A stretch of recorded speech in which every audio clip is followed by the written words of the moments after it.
This way or this way?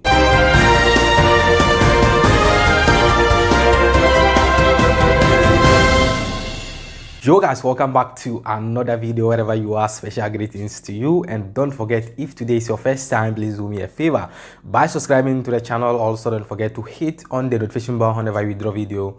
You can also get it and watch. Today's video, we are going to be talking about how the New York has introduced new applications to test COVID-19, and also Libya has chosen new Prime Minister, to set as unification, to unify the country Libya, and also Germany has deported some Gambians back to their country. So guys, without wasting my time, let's do this thing together. Now guys, as I said before, the New York has introduced new application with QR code to be testing COVID-19, and they have started using this application to be testing people in their sports centers, cinemas. If you just reach, they will use the application to scan you, and they will know whether you are negative or you are positive.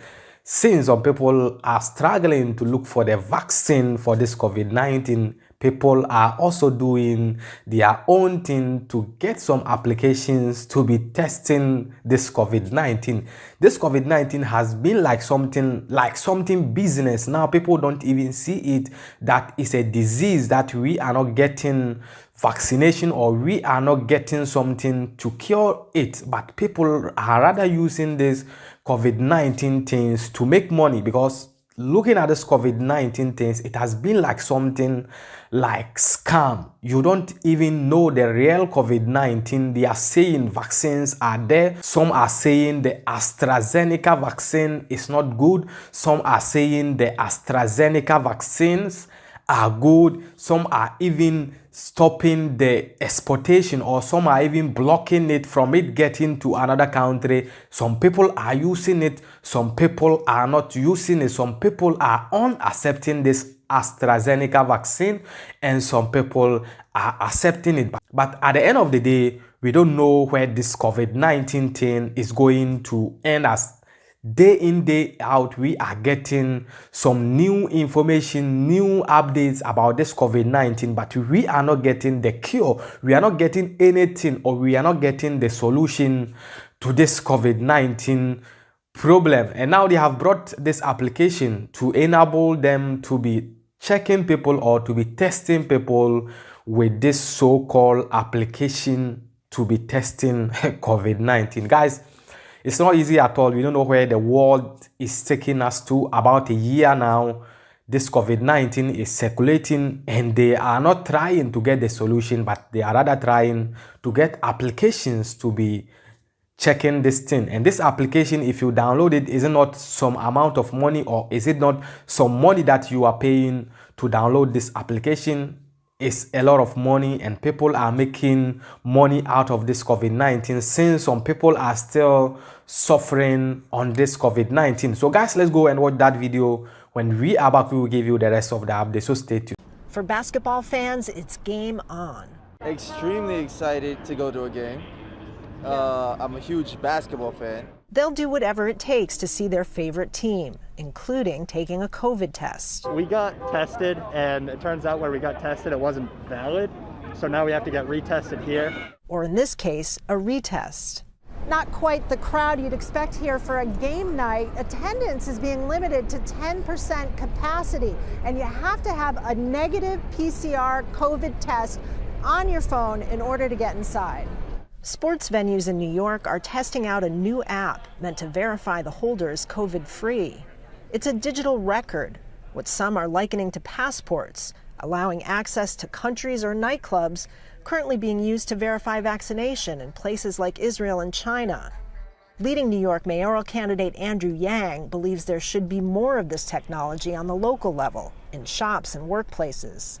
So this, to me, is going to be a vital element of getting the city back on its feet, for people to be able to quickly convey their vaccination information. And this is something the city needs to invest in. Paul MEYER runs a technology foundation called the Commons Project that's been working with airlines to develop a system that's not only secure, but also internationally recognized. People are showing up at the airport waving pieces of paper that are easily forged. If you think about it from a country's perspective, countries want to open up, they want to allow travel to resume to get their economies going, but their first responsibility is to protect their population's health. But the slow rollout of vaccination efforts made clear that lack of digital access remains a problem among the most vulnerable Americans. And critics worry implementing this on a local level will just increase inequalities. Today, 1 in 5 Americans don't have access to a smartphone, and that number is much higher when you look at those over 65. So we're potentially talking about a form of digital segregation that will wall off millions of New Yorkers from everyday life. At this stage of the reopening game, access for some appears to be winning over access to all in the rush to jumpstart the economy. Kristen Salumi, Al Jazeera, New York. I hope you have seen the video. So that is the new application that they have introduced for the testing of the COVID-19, and some country has even started using it, including the New York. And now let's move on to the next story. In Libya, they have chosen new Prime Minister, who is Abdelhamid, who is going to set as the unification of Libya. It will not be in the case that they are having two governments. This state is having their own government, like Benghazi is having their government, Tripoli is having their government. No, this man is going to set as the unification to Libya, so that the wars, bad things that are happening in Libya will get to an end, so that they will be waiting for the democracy vote, which is going to take place in 24th of December 2021. That is this year. Libyans are going to vote to choose their government, so that Libya will come back to its normality. So this man that they have chosen is going to show as a sign of unity. So this man is going to set as unification to Libyans, so that they will get their time to vote to choose their new government, so that things that are happening in Libya that is not good, the worst, that they are killing people, will also stop in Libya. So Abdelhamid is set as the Prime Minister, who is going to arrange things for the coming election in Libya. So this is what is coming from Libya, and we are praying that things should go on well, because if Libya is in a good state, a lot of people will not be dying on top of this Mediterranean Sea. So it's our prayers that Libya should come back to its normality, so that things will be good for immigrants who are also living in Libya. So guys, let's go and watch that video. When we are back, we will give you the rest of the update, so stay tuned. This was their third day of meeting in the city of Sirte. MPs voted to approve Libya's national unity government in what many are calling a historic day. The main objective for the interim administration is to lead the country until elections in December. Today is a historic day in Libya and a great historical transfer of power which will unify institutions, unify the country and end the fighting. Years of conflict and political divisions have weakened state institutions and divided people. Libya has had two rival powers for years. The internationally recognized government of national accord in the capital Tripoli, and another administration in the east, which was controlled by the warlord Khalifa Haftar, who launched a failed military campaign to capture Tripoli in 2019, with the support of Egypt, the UAE, and Russia. His forces later retreated towards the east after the UN-recognized government received support from Turkey in June 2020. But not before shelling residential neighborhoods, hospitals, and migrant centers. The attacks have led to accusations of war crimes. After government forces retook western Libya, reports of mass graves emerged in the city of Terhuna, where Haftar's military command center was based. According to officials, at least 139 bodies have been recovered so far. The families of those killed want justice, and those responsible to be held accountable before any reconciliation process can begin. But for MPs in Sirte, Wednesday's vote is a new beginning. The Parliament convened for this historic moment and for the sake of reuniting Libya and giving confidence to the government. We see a glimmer of hope and an end to the institutional division. This is an important lesson that all Libyans have been waiting for in order to unify the country. After today, there are no longer two governments in Libya. International support for Libya's new unified government has been pouring in, but the road ahead is filled with many challenges. According to the UN support mission here, there are more than 20,000 foreign fighters in Libya. Forcing them out will not be an easy task, but without doing that, holding a fair and democratic nationwide election in December could prove difficult. Malik Traina, Al Jazeera, Misrata. Yeah, guys, as I said before, that is the new Prime Minister of Libya who is going to arrange the incoming or the upcoming election in December 2021 this year. So we wish Libya all the best for their incoming or upcoming elections in December. And now let's move on to the next story. Germany has deported 20 Gambians back to their country, but they said one guy was from Finland, where they all met in the deportation flight on their way to Gambia. A lot of them are frustrated because if you are in the country and you don't know that they are going to deport you, one day you will just realize that they are going to deport you. And Germany is doing this deportation in a secret way. You will not even know that they want to deport you. You will just sleep and wake up, and the next thing you will see that you are in the deportation flight, and the next thing you will hear is pure water, you are in Africa. It's not easy at all, and sometimes the conversation between the Germany government and our African government before they do the deportation is something different, because the agreement that they will go before deporting an immigrant, before you reach your country, the agreement that they made with the government, you are not going to see anything. Because, for example, if they deport you, Germany cannot deport you without giving you anything, but immediately you reach your country, the only thing or the only small thing that they will give you is your transportation from the airport to the place you are living. That is the only thing they will give it to you. But meanwhile, the agreement they went before they deport you was not in that manner, but they will treat you in that manner. You have reached the country and there is no job for you. But I don't know why our African government, some of them are very, very wicked, to the extent that you know that there is no job for the youth, and some of them has risked their life all the way for several years before reaching Europe, and one day you will just sit down and say they should bring them back. But do you know one thing? They said the government of Gambia don't want to talk anything about these deportations of Gambians.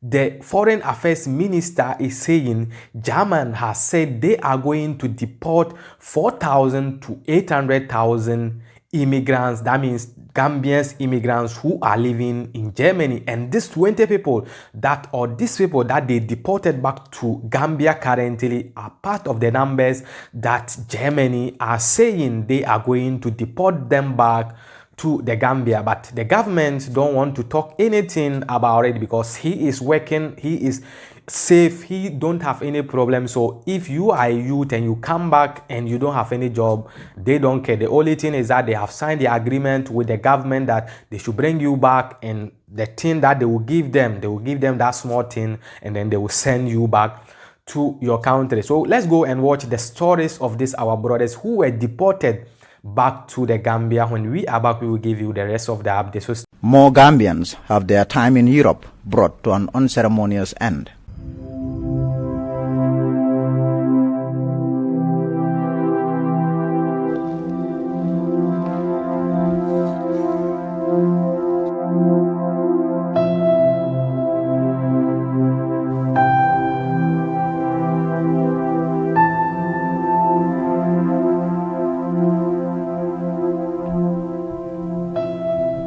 The men arrived at the airport early Thursday morning. Some could only go on to show their frustration. This man spent 19 years in Europe.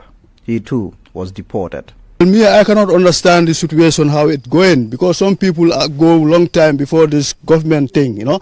So me, I don't know what's going on with them, with the people living in Europe, because some people live there a long time. They don't even think about the way this here government is going. Me, actually, I don't put my head in politics, you know. I'm doing my own thing to help my family, to help myself. That's why I go to Europe, you know. So I don't come to Europe and listen about politics and look what they are doing, because it's my country. They can do what they want to do. But me, I'm in Europe. So if I'm in Africa, I can be inside to know how the people are doing. But I never know what's going on here. So what was my future in Europe? To try and look something and help myself, help my family. That's why I've been to Europe. So actually God gave me there, I have children. So I have to stand as a father, you know, to show my kids that I love them, you know. So that's so the police, how did they bring you? Did they put you in chains or in handcuffs? Actually, they catch me. They don't put no handchain on me, really, by truth. They just hold me. I was even chatting with them, you know, spilling in the plane. In the plane, you know, I was talking with them nice, explaining them my problem. They also feel it because that's not their job. They are only there to pick and bring. They don't know what's going on under there, you know, about where you have to take your passport or take your new visa. For them, that is not their case. They're only there to pick us and bring us here, and they move. So where exactly in Germany did you depart? Me, I come from nearly Duisburg, but I live in Düsseldorf. I make my life all in Düsseldorf, you know. Many people know Düsseldorf people, one love, you know. So many people know me there, you know. So I was there after I transferred. The time I finished with my woman, it was not easy for me to get a place to stay. So I tried to look at work, and I have a house in Duisburg. So from there, it's the same city, the same area, you know, but that's after they give me problem, because the woman tried to manipulate me, and these people too want to manipulate me because they hear this deportation, you know. So they say deportation, deportation, and they try to put me among the people who didn't ever, okay, everybody with his luck in Europe. I cannot say I'm better than the people who come new, because we are all human beings. Everybody can try his luck and get his chance to be living, to have life, to help his family. So that's why I come here, and for me, I don't know why I have to come here because of this sin. No matter what, they have to know everything and see the papers of the people, ask them what kind of problem, what did he do, and and they go to, you know, but I come here like that. Now what next for you? You are back home. Anyway, it's depend to Almighty Jaja, Creator, who creates sun and sun and every human being, you know. I cannot say nothing. I just sit down, just think about life. Maybe one day things can change on my side, you know. Maybe for fonko dal baro lonko, you know, election ola kanana, you know, mansafula buka sisiran kilinkang, you know, ndron kanana ne, you know. The issue of Gambians getting deported has always been shrouded in secrecy. The Gambia government simply doesn't want to talk about the issue. Gambians who were deported on Thursday were received by immigration officials and officials of the UN Migration Agency, IOM. Police also were there. Some of the deportees had their family members at the airport to get them. Those who do not have their family members there were simply put on 2 buses to be conveyed to their houses. So after weeks of speculation, this deportation has finally gone ahead. At least 20 Gambians are involved. These people arrived here at 2:30 a.m. very early in the morning. At least 20 of them, 20 Gambians are involved. And it took 1.5 hours from the time that they arrived to the time that they were processed and to the time that they came out. So you will realize that these people did not only come from Germany. I spoke with one of them who said that he came from Finland. That was where they took him. That was where he was detained, and then he found himself in this deportation flight there. In Germany, that is where this situation is pretty serious. Last year, the Minister of Foreign Affairs met Gambian lawmakers, where he told them that at least 4,800 Gambians are required to leave Germany, and these people just happen to be part of those people that have been asked to leave Germany. Lamin Jai reporting for the Father Network News Review. Yeah guys, I hope you have seen the video. So that is our brothers who were deported back to the Gambia recently, and at the end of the video I heard one guy saying election because this guy was speaking in Gambia, but I didn't know what he was trying to say. But I mean, he is saying something to the government, but sometimes you forget that people during election, government will be giving people money to vote for them. In Africa, that is that. Maybe you will say, I am not going to vote for that government, I am going to make a change. But they will give somebody just something small and the person will go, they will just buy the vote. That is what is happening in Africa, and that is Africa for you. So my brothers, I am very sorry for what happened. And you know, in life, if you are going to be successful, it doesn't matter where you are living. You can still be in Africa and you will make it. There are a lot of people in Africa, they are making it, but you guys shouldn't worry and just pray to the Almighty God. Maybe your success, or you are not going to make it in Europe. That is why you have found yourself back in the Gambian. So we wish you all the best, and anything that you use your hand to touch will be a blessing for you guys. So guys, this is the update I have for you today. The name still remains Official Cracker on YouTube, Official Cracker on Facebook, Official_Cracker1 on Instagram.